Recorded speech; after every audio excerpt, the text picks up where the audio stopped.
بہت شکریہ.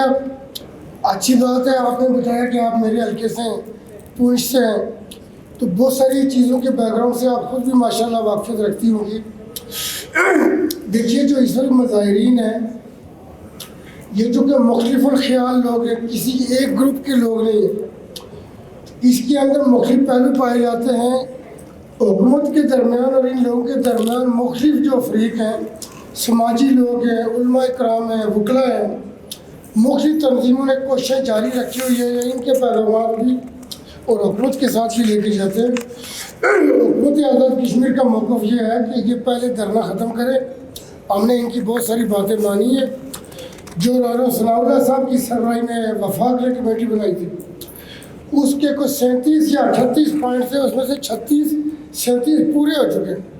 صرف مہاجرین کی سیٹوں کا ایشو تھا, وہ چونکہ وفاق سے متعلق چیزیں تھیں, لیکن اس پر بھی ہمارا یہ خیال ہے کہ پی ایم ایل این کی گورنمنٹ تھی تو اس چیز کو بھی حل کیا جا سکتا تھا. طریقہ انتخاب چینج ہو سکتا تھا, اسپیشل سیٹیں ہو سکتی تھی, بہت ساری چیزیں.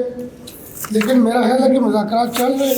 لیکن اس وقت کی جو کیفیت ہے, جو آپ کا سوال تھا کہ الیکشن پاسبل ہے, الیکشن مشکل نظر آ رہے ہیں ہمیں, چونکہ اس وقت بالکل کمپین نہیں ہو سکتی.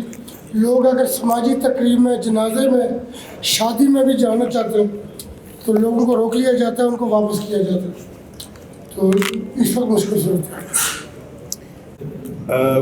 کچھ لوگ آپ کو معاشرے میں ایک خاص پرسنٹیج ہمیشہ ایسی رہے گی جو ہر بات سے نالا رہتے ہیں. وہ ایک خاص پرسنٹیج ہے. وہ ہمارے گھر میں بھی ہوتے ہیں, وہ ہمارے دفتروں میں بھی ہوتے ہیں, وہ ہمارے ارد و گرد بھی ہوتے ہیں. وہ لوگ وہ ہر وقت نالا رہتے ہیں, ہر بات سے نالا رہتے ہیں. وہ گرمی سے بھی نالا ہوتے ہیں, سردی سے بھی نالا ہوتے ہیں. تو اس لیے ایسے لوگوں کے علاوہ میرے خیال میں ہمارے سارے جو دوست ہیں وہاں پہ, جتنی بھی ہماری مائیں بہنیں ہیں, ان کی اگر مشکلات ہیں اس کو دور کرنا چاہیے.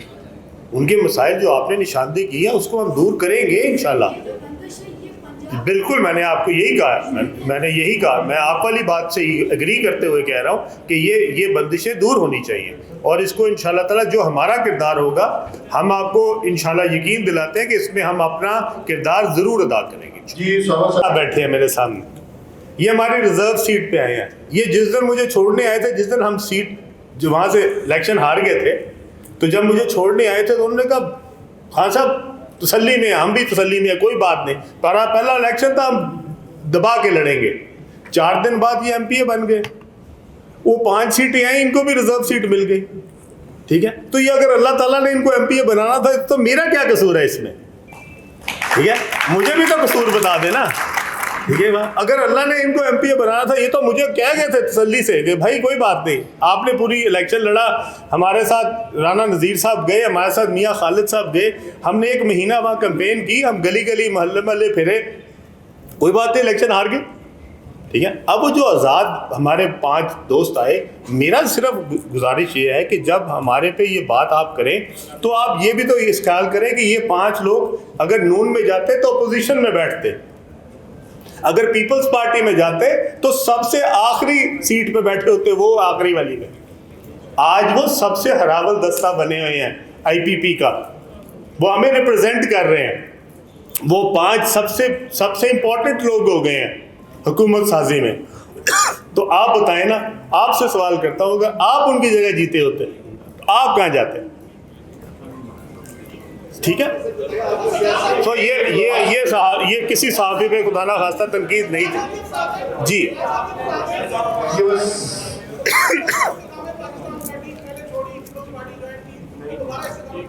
بیچارہ کے لیے 1 سال کے لیے کہیں جا رہے ہیں.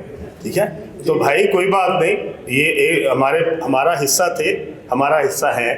ٹھیک ہے, اگر کوئی بھولا شام کو واپس آ جائے, اس کو بھولا نہیں کرنا. بٹ صاحب, دی گریٹ بٹ صاحب. خان صاحب, ایک تو آپ نے جی پی کے بارے میں جو فرمایا کہ بعد میں کوشچن ہو رہے تھے, وہ میں جو کہ آپ نے خود کہا کہ کہا جاتا تھا کہ کوئی ادھر پتہ نہیں ادھر سے آیا ہے ادھر سے آیا ہے, اس نے بھیجا ہے یا اس نے بھیجا ہے. ایک تو کشمیر کے بارے میں فرما دیں بجائے اس کے کل کی بات آئے کہ یہ دوست آئے ہیں ادھر سے آئے ہیں ادھر سے آئے ہیں, اس نے بھیجا اس نے بھیجا. ایک